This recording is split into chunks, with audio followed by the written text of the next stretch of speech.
July 26, 1976. Montreal Forum, Quebec, Canada. Summer Olympics. The locker room shook with music, women singing along with the Natalie Cole tape blasting from the small speakers in the corner. This will be an everlasting love. This will be the one I've waited for. Someone turned off the tape player, and the room grew quieter. The only thing breaking the silence was the muffled murmur of thousands of spectators from around the world who had traveled to Canada for the 18th Olympic Games.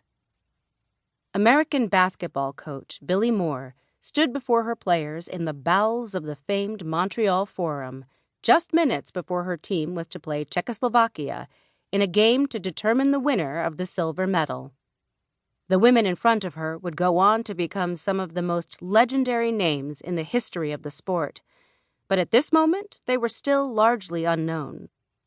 For people who paid attention to women's basketball, it was a surprise this team had even made it to Montreal, let alone that it was in position to earn medals in the first women's Olympic basketball tournament ever played.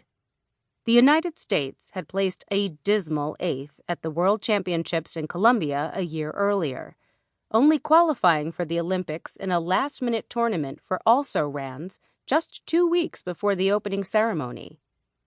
Heading into the Olympics, one sports writer declared that the only positive thing anyone could say about U.S. women's basketball in the past was that it wasn't the most inept program in the world.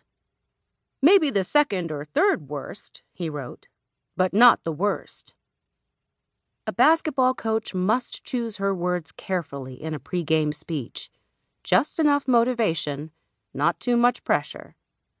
As she scanned the room, locking eyes with the veteran co-captain from rural Tennessee, the brash young redhead from Long Island, and the quietly determined black center from the Mississippi Delta, Moore sensed her players could handle a message that had been on her mind ever since the team's training camp in Warrensburg, Missouri, 6 weeks earlier. The coach had confidence in this group. And though she didn't think much about politics, she understood the moment in time in which this team existed.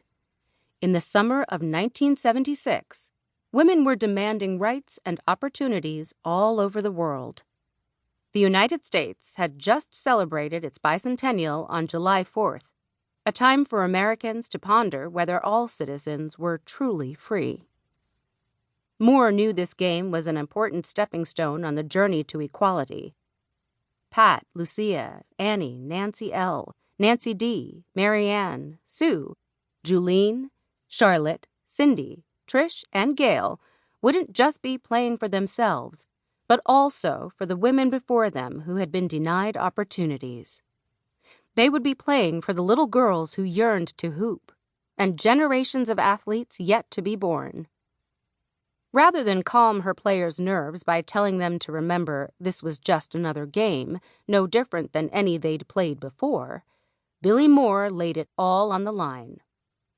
"Win this game," she told her team, "and it will change women's sports in this country for the next 25 years."